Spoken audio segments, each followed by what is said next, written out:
She said, "If you don't trust me, hanging out with my ex every weekend, maybe we shouldn't be together." I replied, "You're absolutely right." Then I accepted the job transfer to London I'd been declining for her. When she texted, "What are you doing this weekend?" I sent a selfie from Heathrow Airport. I, 31 male, had been with Jade, 29, for 3 years, living together for 1. Everything was decent until her ex Dylan moved back to town 6 months ago. Suddenly, she had book club every Saturday, except book club was just her and Dylan at his apartment catching up and maintaining a friendship. When I expressed discomfort, she hit me with the classic, "He's just a friend now. We dated for like 2 months 5 years ago. You're being insecure. Fine, whatever." I tried to be the cool boyfriend. Then book club became Saturday and Sunday brunch. Then Friday movie nights got added because Dylan's going through a tough time with his dad's health. The breaking point came 3 weeks ago. I'd been offered a massive promotion, heading up our London office. 130K salary, full relocation package, 3-bedroom flat covered for a year. Dream job. But I'd turned it down twice because Jade couldn't imagine leaving her family. That Saturday, she was getting ready for book club again. Hair done, new dress, perfume that she never wore for our date nights. "You sure you don't want to skip today? We could check out that new Korean place." She rolled her eyes. "God, Ryan, we've been over this. Dylan and I are friends. If you don't trust me hanging out with my ex every weekend, maybe we shouldn't be together." I looked at her for a long moment. "You're absolutely right." "Finally. See, I knew you'd—" "Wait, what?" "You're right, we shouldn't be together." Her face went through about 12 expressions. "Ryan, I didn't mean—" "No, you made a good point. This isn't working." I walked to our bedroom and sent an email to my boss. "I'll take the London position. Can start in 2 weeks. Jade followed me. "What are you doing?" I was just frustrated. "You can't just—" "I'm accepting a job offer. You should probably stay at your parents' tonight, or Dylan's, your choice." "Are you seriously breaking up with me over this?" "You literally just said we shouldn't be together." "I'm agreeing." She started crying, not sad tears, angry ones. "You're being ridiculous. It's just friendship." "Cool, be friends. I'll be in London." She grabbed her purse and stormed out. "You'll regret this." 20 minutes later, my phone exploded. "Baby, let's talk about this. You can't just end 3 years like this. I'll stop seeing Dylan if it bothers you that much." "Ryan, please." "This is so immature." I didn't respond. Instead, I started packing. Update 1. The last week has been illuminating. After our breakup, Jade went straight to Dylan's. I know because she posted an Instagram story from his couch with a wine glass and the caption, "When life gives you lemons," at 2 a.m. Her best friend Mia texted me, "Did you guys really break up?" "Me?" asked Jade. She's the one who suggested it. "She says you're moving to London?" "Yep, yep. But she told everyone you'd never leave because you're too attached to your mom." "My mom lives in Florida. I see her twice a year." Meanwhile, I was busy. Submitted my 2 weeks notice, started shipping stuff to London, found someone to take over my lease. The company was covering everything. Movers, flights, temporary housing. The works. Jade tried to come by the apartment while I was packing. I'd already changed the locks. She wasn't on the lease. Just stayed over so much she basically lived there. "Ryan, I know you're in there. We need to talk." I texted her. "Your stuff is in boxes by the door. Please take them." "I'm not taking my stuff because I'm not leaving. This is insane. The lease is under my name. You never officially moved in, remember? You insisted on keeping your parents' address for mail." That was her tax evasion scheme, claiming she still lived at home to avoid city taxes. Backfired beautifully. She left, but not before telling our entire friend group I was having a mental breakdown and abandoning everything for a stupid job. Then the Dylan truth came out. My buddy Ethan works at the same gym as Dylan. Overheard him on the phone. "Yeah, she's basically single now. Her boyfriend's having some crisis." "No, babe, I told you. Jade and I are just friends." "Yes, I'm still coming to your sister's wedding." "What do you mean you saw Instagram? That was nothing." Turns out Dylan has a girlfriend, Olivia, who lives 2 hours away and comes down every other weekend. The weekends when Jade supposedly had family obligations. Ethan sent me screenshots of Dylan's texts in their gym group chat from 2 months ago. "Boys, You gotta see this chick I'm hooking up with. Her boyfriend thinks we're having book club. Mao. I forwarded them to Jade with one word, interesting. She called 17 times. I was busy booking my flight. Update 2. My flight was Saturday at 3 p.m., the same Saturday Jade had book club for 3 months straight. That morning, she showed up with her mom, Diane, and her sister Haley. Full intervention mode. Ryan, sweetheart, Diane started. Jade told us about your mental health crisis. What crisis? The sudden decision to abandon your life and move across the world. It's clearly a cry for help. It's a 70% pay raise and an executive position. Haley jumped in. But what about Jade? You can't just leave her. She ended things. I'm respecting her decision. She didn't mean it literally. Jade screamed. Then maybe don't use ultimatums you don't mean? Diane tried another angle. What about the apartment? Jade's been living here. No, she's been visiting. All her mail goes to your house. She's not on any bills. Legally, she's a guest. You're really going to abandon her over one little friendship? Haley asked. I pulled out my phone and showed them Dylan's gym chat screenshots. Silence. Diane went pale. Is this real? Jade turned red.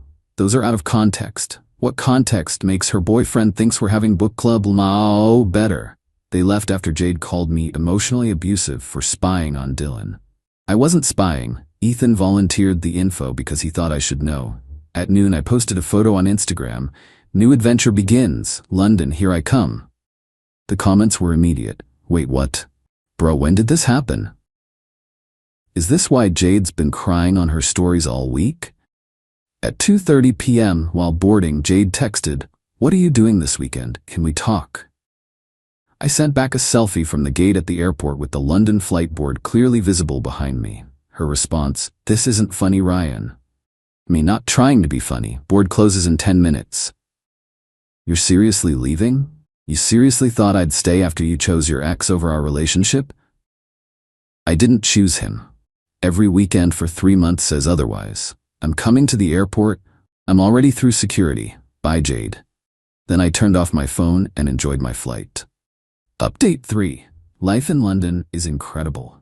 The flat they provided is insane. Exposed brick, view of the Thames, walking distance to the office. My new team is brilliant. I'm actually excited about work for the first time in years.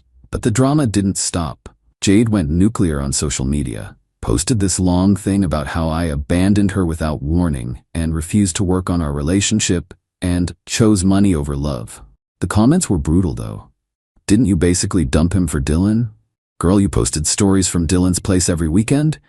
Team Ryan Teverbihah. She deleted it within hours. Then came the truth bomb. Olivia, Dylan's actual girlfriend, found out everything. She reached out to me on Instagram. Hey, you don't know me, but I'm Dylan's girlfriend. Or was. I saw your ex's posts about you leaving for London. Dylan told me she was psycho and obsessed with him. I'm guessing that's not true? I sent her everything. The book club lies, the screenshots from the gym chat, the timeline of their meetups. She was devastated but grateful. Then she sent Emmy something. Screenshots of Dylan's texts to her. Jade's just lonely since her boyfriend works so much. She needs a friend. Yeah, she's pretty, but nothing compared to you, babe. Her boyfriend's kind of a loser anyway, probably makes like 40K doing IT or something. I made 75K, now I make 130K, but sure, Dylan, go off. Olivia dumped Dylan spectacularly. Posted all the screenshots on her Instagram story, tagged # cheater, liar, book club my ass. Dylan called me from 3 different numbers. Bro, you need to control your woman. She's destroying my life. Not my woman, not my problem. This is between me and Jade. You had no right. You had no right to bang my girlfriend every weekend, but here we are.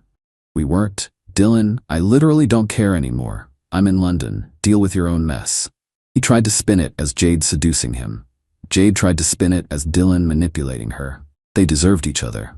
Update 4. So Jade tried to play the ultimate card. She flew to London. Showed up at my office building.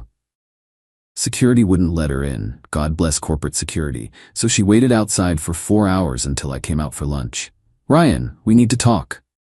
How did you even? Mia follows your colleague on Instagram, saw the building in his story, stalker level expert. Jade, you can't be here. I flew 4,000 miles, the least you can do is have coffee with me. Against my better judgment, I agreed. One coffee. Public place. She looked rough. Hair unwashed, no makeup, same sweatshirt she'd been wearing in her Instagram stories for a week. I made a mistake, she started. Which one? The ultimatum? The lying? Dylan? All of it. Ryan, I thought I could have both. I thought you'd always be there. Why would you think that? Because you always were. You never stood up to me, never called me out. You thought I was a doormat. She started crying. That's not. Jade, you told our friends I was too attached to my mom to leave. You lied about book club for months. You were sleeping with Dylan while I was turning down my dream job for you. We only slept together twice. Oh, just twice? My bad. That makes it fine then. I mean, it didn't mean anything. Neither did our relationship, apparently. She pulled out her phone. Look, I've changed. I blocked Dylan. I'm in therapy. I'm working on myself. Good for you, genuinely. But I've moved on. You've been here a month. You can't have moved on. I moved on the moment you said we shouldn't be together. I just took your advice. Then she played what she thought was her ace. I'm pregnant. I laughed. Actually laughed. No, you're not. How do you? Because we haven't had sex in 2 months. You were always too tired after book club. Unless it's Dylan's? Her face crumbled. I'm not pregnant. I know. I needed you to care.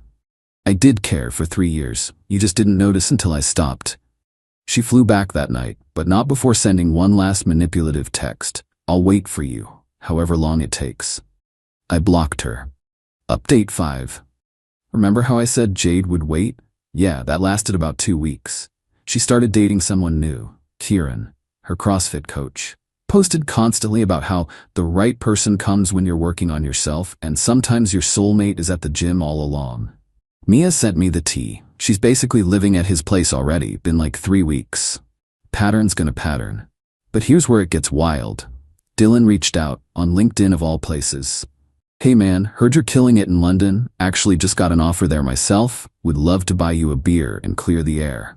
This absolute walnut thought we'd be buddies now. No thanks. Good luck though.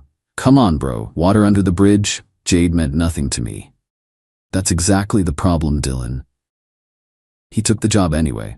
Guess where his flat was? Same building as mine, because of course it was. I ran into him in the lobby my second week, with a girl, who wasn't Olivia, who looked about 19. Ryan, bro, this is Chloe. Chloe, this is my buddy Ryan. We're not buddies, Dylan. Chloe looked confused. Dylan went red. Don't be like that, man. We're neighbors now. I'm moving next month. I wasn't, but he didn't need to know that. Chloe Googled Dylan that night. Found Olivia's tagged posts, dumped him via text in the building's WhatsApp group by accident instead of texting him directly. Dylan, I can't believe you're the book club cheater. We're done. 212 residents saw that message. The security guys call him book club now. Final update. Jade's relationship with Kieran exploded. Shocking, I know. Turns out Kieran was also just friends with his ex. They had workout sessions every weekend. Jade found them in a very compromising stretching position. She messaged me on WhatsApp, forgot to block her there. Now I understand how you felt. I'm so sorry. I left her on read. But the real karma came from an unexpected source. The tax thing. Remember how Jade claimed she lived with her parents to avoid city taxes? Well, someone reported her. That someone may have been Olivia, who works for the state tax department and takes fraud very seriously. Jade owed 3 years of back taxes, penalties, and interest. About $18 total. Her parents had to bail her out, but only after making her move back home for real this time. Dylan's still in London, but his reputation preceded him. The book club story spread through our industry. It's smaller than you'd think. He's been on exactly 0 dates from work events. Still calls me bro in the elevator. I still ignore him. Haley reached out last week. Jade wanted me to tell you she's sorry. She's really working on herself now. That's nice. I hope she figures it out. She also wanted to know if you're seeing anyone. Yes, I am.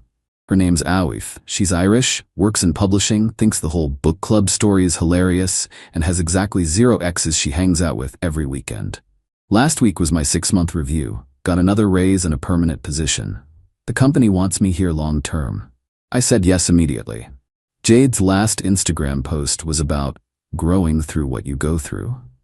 And sometimes the best thing someone can do is leave so you can find yourself. The comments were turned off. To everyone who said I should have fought for the relationship, why? She literally told me we shouldn't be together if I couldn't handle her hanging with her ex every weekend. I just agreed with her assessment. To those saying I was too harsh, I turned down a life-changing opportunity twice for someone who was cheating on me every weekend while calling me insecure. I wasn't harsh enough. And to those asking if I regret leaving, I'm making almost double my old salary, living in an amazing city, dating someone who actually respects me, and Dylan has to see me thriving every single day in the building where everyone calls him book club. My only regret is not taking the job the first time it was offered. Oh, and Jade, since I know you still check my socials with fake accounts, Faye and I are planning a weekend trip to Paris. Don't worry though, it's not with her ex. She doesn't need book club to be happy. Cheers from London. Edit. Stop asking for Dylan's LinkedIn. Let's not do that. Edit 2. Yes, Olivia really works for the tax department. Yes, she really reported Jade. No, I didn't ask her to, but I'm not mad about it. Edit 3.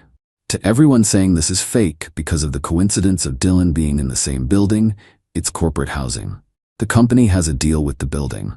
There are 4 other people from my industry here. London's big, but professional circles are small.